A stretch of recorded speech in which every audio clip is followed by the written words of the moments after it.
البدع والأهواء، أهل البدع العقائدية وأهل البدع السياسية. نقول بيننا وبينكم السلف، بيننا وبينكم الكتب، كان فيقول البدع بيننا وبينكم.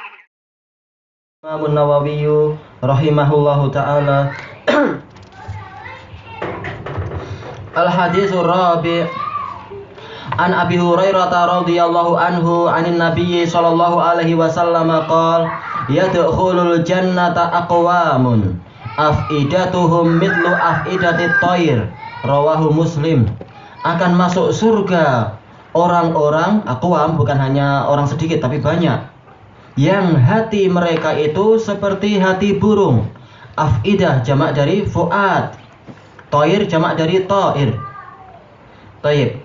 Apa sifat dari burung di sini sebagaimana disebutkan dalam hadis yang lain, hadis Umar bin Al-Khattab radhiyallahu anhu yang diriwayatkan oleh Tirmidzi dengan sanad yang sahih, "Lau annakum tatawakkaluna 'ala Allah haqqa tawakkulihi la razaqakum kama yarzuqut thair taghdu khimasan wa taruhu bitanan." Seandainya kalian itu bertawakal kepada Allah dengan sebenar-benar tawakal kepadanya, niscaya Allah akan memberikan rizki kepada kalian seperti memberikan rizki kepada burung.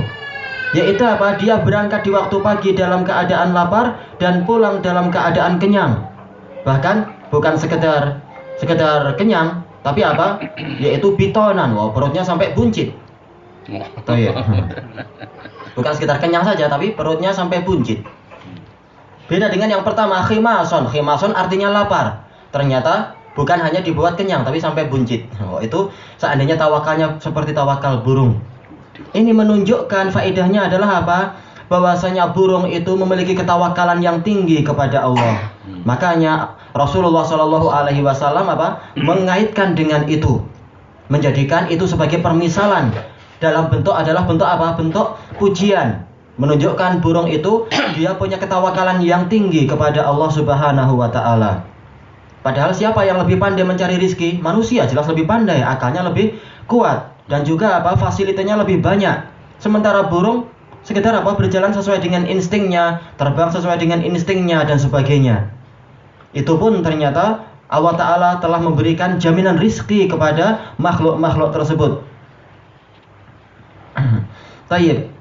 Berarti dari sini kita tahu keutamaan at-tawakkul, dan dengan sebab ini beliau memasukkan hadis tersebut di dalam bab al-yaqin wat tawakkul.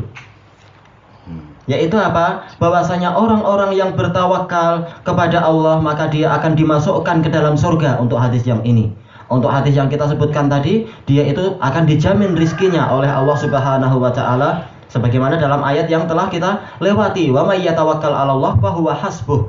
Barang siapa tawakal kepada Allah, maka Allah yang akan mencukupi dia. Tayyib. Dari sini kita tahu bahwasanya ketawakalan itu memiliki keutamaan tidak hanya di dunia, tapi juga di akhirat.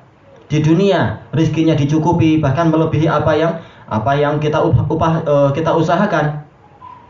Bahkan dan di akhirat kita akan mendapatkan rizki yang jauh lebih banyak, yaitu surga. Seberapa dunia dibandingkan dengan rizki di surga? Sebagaimana dalam hadis siapa itu? Mustaurid bin Shaddad radhiyallahu anhu, diriwayatkan oleh Imam Muslim, bahwasanya Rasulullah SAW bersabda, "Mad dunya fil akhirati illa kama yaj'alu ahadukum isba'ahu fil yam falyandur bima yarji." Tidaklah dunia itu dibandingkan dengan akhirat kecuali seperti salah seorang dari kalian memasukkan jarinya, sekedar usbu bukan asabi, satu jari, ke dalam lautan, maka perhatikanlah dengan air seberapa tangannya itu, jarinya itu kembali. Sedikit sekali dibandingkan dengan sisa air laut yang kita ambil. Wah, berapa enggak sebanding.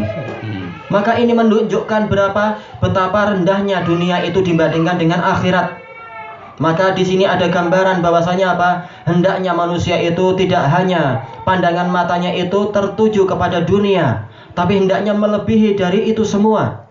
Dunia itu terlalu kecil dibandingkan dengan apa yang telah Allah Ta'ala janjikan di akhirat. Dunia itu nanti di hari kiamat Allah Ta'ala berubah dia menjadi menjadi roti yang menjadi hidangan penduduk surga. Roti yang kecil saja dibandingkan dengan seluruh kenikmatan di surga. Makanya benar-benar ucapan para ulama itu benar, yaitu apa? Barang siapa mengenal dunia tapi tidak kenal Allah, pada hakikatnya dia tidak kenal sama sekali, tidak punya ilmu apa-apa. Tapi barang siapa dia kenal Allah, walaupun dia tidak kenal urusan dunia, seakan-akan dia telah mengetahui segala sesuatu. Karena dunia itu hanyalah satu makhluk yang kecil di genggaman Allah Ta'ala. Sebagaimana diriwayatkan dengan sanad yang sahih dari Ibnu Abbas radhiyallahu anhuma, beliau mengatakan apa itu? Mad dunya fi kaffir rahman, tidak adalah dunia itu di telapak tangan ar-rahman illa kama yakunu khardalatun kama takunu khardalatun fi kaffi ahadikum, kecuali seperti biji sawi yang ada di telapak tangan kalian. Biji sawi kecil sekali. Kita waktu di markis di Indonesia biasa menanam sawi, buahnya bijinya kecil sekali, jauh lebih kecil daripada apa itu? Biji jagung, apalagi jagung. Papaya. Biji apa? Papaya. Oh, biji papaya terlalu besar. Cili. Biji cili masih lebih besar.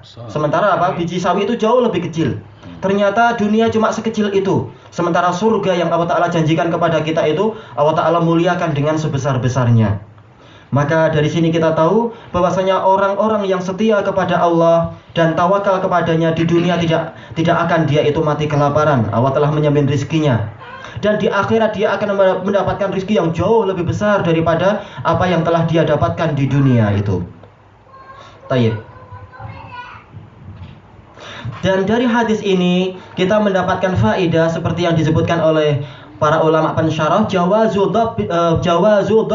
darbil amsal litaqribil afham. Bolehnya membuat permisalan untuk mendekatkan pemahaman. Di sini Rasulullah Shallallahu Alaihi Wasallam memisalkan hati orang-orang yang beriman itu dengan apa? Hati burung, yaitu apa? Mereka betul-betul beriman pada Allah, percaya kepada pengaturan Allah, pasrah kepada ketentuan yang Allah Ta'ala tetapkan, dan setia kepada apa yang Allah Ta'ala gariskan. Seperti apa? Seperti apa yang dilakukan oleh burung. Nggak pernah dari dulu sampai sekarang kita dengar ada burung yang melakukan mudhaharah, demonstrasi sana kemari, angkat tulisan-tulisan, perbaiki takdir, perbaiki peraturan, tolong naikkan gaji kami. Nggak ada burung melakukan itu. Walaupun burung-burung itu cerdas, seperti yang di zaman Nabi Sulaiman. Bahkan burung yang di zaman Nabi Sulaiman, mereka sangat taat kepada Allah dan membenci kaum-kaum yang diberi nikmat, tetapi ternyata apa? Malah menyembah matahari itu. Ini menunjukkan bahwasanya burung itu tidak semata-mata seperti yang dibayangkan oleh manusia.